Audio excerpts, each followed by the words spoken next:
नमस्कार दोस्तों, मेरा नाम है विमल सिंह। बालाजी स्टडी अड्डा में आप सभी का स्वागत है। बीपीएससी की तरफ से 17वीं बीपीएससी संयुक्त प्रतियोगिता परीक्षा का ऑफिशियल नोटिफिकेशन जारी कर दिया गया है, जिसमें आरक्षणवार, सारी कोटिवार कितने के पद हैं उसकी भी बात की गई है। साथ ही साथ जो शॉर्ट नोटिस है उसकी भी बात यहाँ पर जो है वो की गई है। तो यहाँ पर जो ये परीक्षा है इसके अंतर्गत आप देखेंगे तो पद के नाम, वेतनमान, पदों की संख्या दी गई है।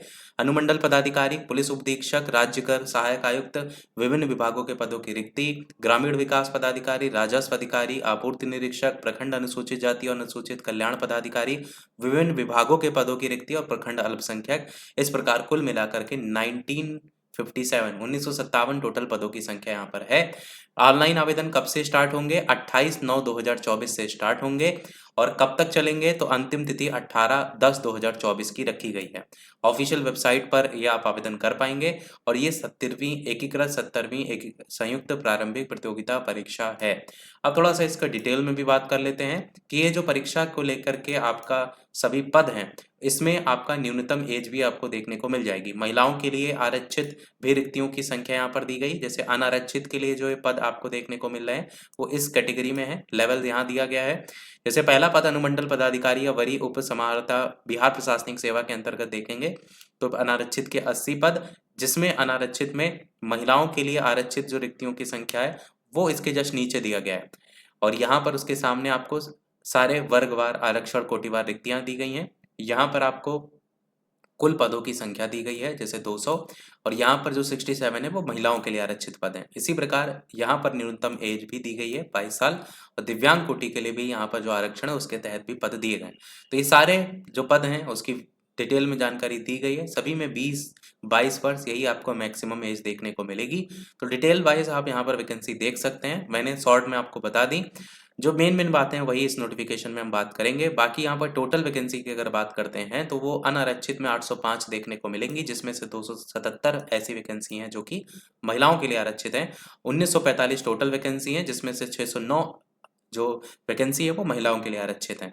और यहाँ पर ये टोटल श्रेणीवार भी संख्या दी गई है।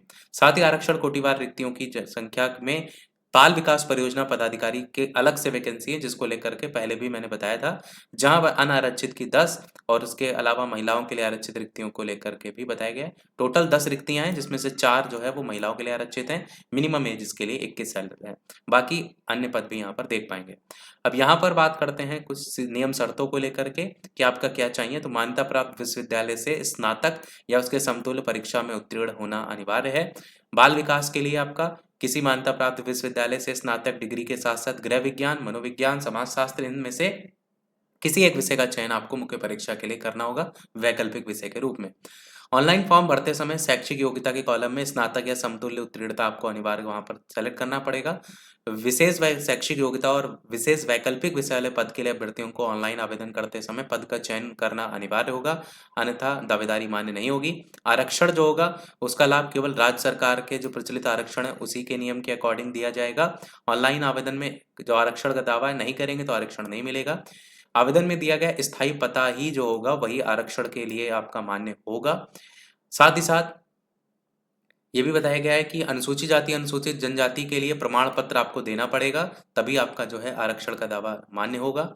10% आरक्षण जो ईडब्ल्यूएस वगैरह है उसकी भी बात यहाँ पर जो है वो की गई है। और सही बात यहाँ पर ये भी कही गई है कि किसी प्रकार की त्रुटि होने पर आरक्षण का दावा मान्य नहीं होगा। यहाँ पर आरक्षण कोटि भी दी गई है। जैसे अनरिजर्व के लिए आपका कोटि कोड 1 है, इसी प्रकार बाकी कैटेगरी के लिए भी आपको यहाँ पर कोड दिया गया है, UR, SC, ST, EBC, BC, EBCL, EWS. साथ ही इसमें ये भी बताया गया है कि जो आरक्षण है उसके लिए अस्थायी दिव्यांगता प्रमाण पत्र में निर्धारित अवधि के बाद नवीनीकरण नहीं होने की स्थिति में प्रमाण पत्र आपका मान्य जो है वो नहीं होगा। ये भी क्लियर किया गया है कि जो बाहर राज्य के अभ्यर्थी हैं उनको आरक्षण नहीं मिलेगा। वो आवेदन तो कर सकते हैं परंतु आरक्षण नहीं मिलेगा, मतलब वो अनारक्षित कैटेगरी में आएंगे। उसमें जितनी वैकेंसी है केवल उसके लिए ही आप यहाँ पर मान्य होंगे। साथ ही ये भी बताया गया है कि महिला बिहार राज्य की महिला के पक्ष में आया और परिसंपत्ति प्रमाण पत्र अभ्यर्थी के पति के साथ रहने की स्थिति में उनके पति के स्थायी निवास से निर्गत होगा, परंतु इस विवाहित महिला का अपने पिता के स्थायी निवास के आधार पर निर्गत आवास प्रमाण पत्र प्रस्तुत करना आवश्यक होगा, जिससे स्पष्ट हो जाए कि विवेचित महिला जो विवाहित महिला है वो बिहार राज्य की मूल निवासी है। निर्गत किए जाने की तिथि से 1 वर्ष के लिए जो सर्टिफिकेट है वो माने जाएंगे। बाकी आवेदन की अंतिम तिथि तक जितने भी आपके यहाँ पर जो सर्टिफिकेट है वो होने चाहिए। उम्र सीमा जो है वो 20 साल, 21 साल और 22 साल, ये एज जो है वो आपके पोस्ट के अकॉर्डिंग अलग अलग जो है वो है। साथ ही आपको अधिकतम अनारक्षित जो है वो 37 साल पुरुष के लिए है, और बाकी अनारक्षित महिला के लिए, पिछड़ा वर्ग वगैरह के लिए 40 साल तक है, और बाकी एज में रिलैक्सेशन भी जो है वो दिया गया है। बाकी इसी में ही इसी को लेकर के भूतपूर्व सैनिक और सैन्य अधिकारी सभी को लेकर के भी बताया गया है। शारीरिक क्षमता की अगर बात करते हैं तो किसी शारीरिक दोष से ग्रस्त नहीं होना चाहिए। शुल्क की अगर बात करते हैं तो 600 रुपये शुल्क रखा गया है सामान्य अभ्यर्थियों के लिए, और केवल बिहार राज्य के जो अनुसूचित जाति अनुसूचित जनजाति उनके लिए 150 है। बिहार राज्य के स्थायी निवासी सभी आरक्षित अनारक्षित वर्ग महिला उम्मीदवारों के लिए भी 150 है। दिव्यांग अभ्यर्थियों के लिए जो है 40% या उससे अधिक अगर दिव्यांगता है तो 150 रुपये, और अन्य सभी उम्मीदवारों के लिए, वो अन्य जितने भी राज्यों से बिलोंग करते हैं उनके लिए 600 रुपये। अभ्यर्थियों को प्रत्येक परीक्षा के लिए बायोमेट्रिक फीस के रूप में 200 रुपये जो है अलग अलग परीक्षा के लिए कोटिवार निम्न शुल्क जमा किया जाना है, वो भी यहाँ पर बताया गया है। ऐसे अभ्यर्थी जिनके द्वारा ऑनलाइन आवेदन में पहचान पत्र के रूप में आधार संख्या अंकित किया जाता है, उन्हें बायोमेट्रिक फीस जो है वो नहीं देनी पड़ेगी। तो आप आवेदन में केवल और केवल आधार कार्ड का यूज ही कीजिएगा, तो 600 रुपये अनारक्षित के लिए आपको देने पड़ेंगे। बाकी परीक्षा की जो संरचना है, निगेटिव मार्किंग होगी, बिल्कुल होगी निगेटिव मार्किंग। कितने नंबर का पेपर होगा, तो आपका कुल 150 नंबर का पेपर होगा। परीक्षा की अवधि जो होगी वो 2 घंटे की होगी। बाकी यहाँ पर जो बुलाए जाएंगे अभ्यर्थी वो 10 गुना बुलाए जाएंगे मुख्य परीक्षा के लिए चुने गए उम्मीदवार में।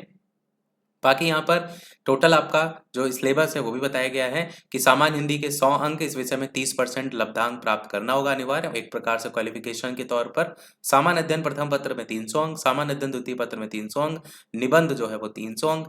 वैकल्पिक विषय के रूप में भी यहाँ पर दिया गया है कि निम्नलिखित ऐच्छिक विषय में से एक विषय का चयन करना होगा जो 100 अंक का जो है वो होगा। 100 प्रश्न वस्तुनिष्ठ या MCQ आधारित होंगे। राज्य सरकार द्वारा निर्धारित न्यूनतम प्राप्तांक प्राप्त करना अनिवार्य होगा, परंतु मेधा निर्धारण के प्रयोजनार्थ इसकी जो गणना है वो नहीं की जाएगी। कृषि विज्ञान 4, पशुपालन तथा पशु चिकित्सा विज्ञान 5, इस तरीके से भी दिया गया है। बाकी मानव विज्ञान, वनस्पति विज्ञान, सारे कोड यहाँ पर जो है वो लैंग्वेज के दिए गए। साथ ही अनिवार्य जो विषय है इसमें भी देखेंगे तो बाल विकास परियोजना अधिकारी के लिए दिया गया है। ऊपर जो था वो 70th BPSC वाला के लिए दिया गया था। यहाँ पर 100, 300, 300 इस तरीके से है। यहाँ पर भी विषय हैं, इनमें से ही आपको सेलेक्ट करना पड़ेगा। ऊपर भी देखेंगे तो इन्हीं में से विषय की बात यहाँ पर की गई है, जो ऐच्छिक विषय है उसको लेकर के, मतलब जो सब्जेक्ट होगा, इसीलिए यहाँ पर वैकल्पिक विषय की बात की गई है और यहाँ पर अनिवार्य विषय की बात की गई है। निबंध भी होगा इसमें 38, ये 300 नंबर का, ये भी यहाँ पर क्लियर किया गया। आगे ये बताया गया है कि जो ऑनलाइन है आवेदन केवल वही आप कर सकते हैं, ऑफलाइन नहीं होगा। पेपर जो होगा वो इंग्लिश और हिंदी दोनों में होगा, और जो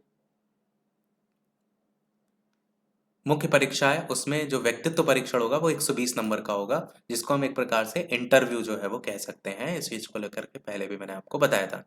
स्वास्थ्य परीक्षण वगैरह जो है वो आपको देखने को जो है वो मिलेगा। साथ ही साथ इसमें मेधा सूची की भी बात की गई है कि जो 3 सामान्य अध्ययन प्रथम पत्र 300 अंक, सामान्य अध्ययन द्वितीय पत्र 300, निबंध 300, 300, 300, 900 नंबर का तो यही हो जाएगा। साक्षात्कार के लिए 120 अंक, तो कुल मिलाकर के जो है कुल मिलाकर के 120 अंक जो आप देखेंगे 1020, इतने अंकों के आधार पर मेधा सूची जो है वो तैयार की जाएगी। बाकी बाल विकास परियोजना के लिए अलग से जो है वो दिया गया है। मेधा क्रमानुसार उम्मीदवार भरी गई सेवा अधिमानता और रिक्ति की उपलब्धता के आधार पर, मतलब ये तो बदल ही सकता है। ऑनलाइन आवेदन की जो डेट है 28 तारीख है और लास्ट डेट जो है वो 18/10 है, ये मैंने ऑलरेडी आपको बता दिया। आवेदन करते समय जितने भी संबंधित प्रमाण पत्र हैं, कागजात हैं, उसको PDF फॉर्मेट में निर्धारित स्थान पर अपलोड करना जो है वो आवश्यक है। ये चीज आपको ध्यान रखना होगा कि जितने भी आपके फॉर्म हैं उसमें आपको क्या करना पड़ेगा, PDF फॉर्मेट में अधिकतम 100 KB साइज में आपको दस्तावेज जो है वो अपलोड करने पड़ेंगे। साथ ही इसमें फोटो कैप्चर करते समय बैकग्राउंड सफेद या हल्के रंग का हो, पर्याप्त रोशनी हो, इस बात का भी ध्यान रखें। अपलोड किए जाने वाले हिंदी और अंग्रेजी हस्ताक्षर का स्कैन्ड इमेज जो है वो आपको मैक्सिमम 15 KB, और डायमेंशन भी यहाँ पर 220x100 पिक्सल दिया गया है, वो आपका क्लियर होना चाहिए। ऑनलाइन आवेदन करने की प्रक्रिया OTR है, मतलब आपको रजिस्ट्रेशन, वन टाइम रजिस्ट्रेशन जो है करना होगा। अगर आपने नहीं किया है, जो वन टाइम रजिस्ट्रेशन करेंगे वो रजिस्टर्ड मोबाइल नंबर के थ्रू आप जो है वो कर पाएंगे, इसलिए आपका चलता फिरता मोबाइल होना चाहिए। भविष्य में आयोग द्वारा प्रकाशित होने वाले जितने भी विज्ञापन हैं वो आपके वन टाइम रजिस्ट्रेशन में जो प्राप्त यूजर नेम और पासवर्ड है वही आपका मान्य होगा, इस बात को ध्यान दीजिएगा। आवेदन के लिए आप जब फोटो सिग्नेचर फोटो जो अपलोड करेंगे ना, वो आपका टोपी, मफलर, रंगीन चश्मा, ये सारी चीजें आप ना लगाए हो, इस बात को ध्यान दीजिएगा। बाकी पेमेंट वगैरह तो ऑनलाइन आप कर ही पाएंगे। जो फॉर्म एप्लीकेशन फॉर्म है उसको डाउनलोड कर पाएंगे जब पूरा भर पाएंगे, और एक हेल्पलाइन नंबर भी दिया गया है, अगर कोई क्वेरी होती है ऑनलाइन एप्लीकेशन में तो उसको भी आप देख सकते हैं। कुछ दिशा निर्देश एक्स्ट्रा भी यहाँ पर दिए गए हैं, वो आपके नॉर्मली हैं, इसमें ऐसा कोई खास नहीं है। महत्वपूर्ण दिशा निर्देश में भी ऐसा कोई खास नहीं है। और लास्ट में आपको यहाँ पर उम्मीदवारों की शारीरिक परीक्षा संबंधी नियमावली की बात भी की गई है कि बिना जूते की ऊंचाई कितनी होनी चाहिए, और पूरी सांस छोड़ने के बाद छाती की माप, पूरी सांस लेने के बाद छाती की माप, ये भी सभी शारीरिक मानदंड की बात भी यहाँ पर की गई है। साथ ही ऊंचाई, उम्मीदवार की ऊंचाई की माप निम्न तरीके से ली जाएगी वो भी बताया गया है।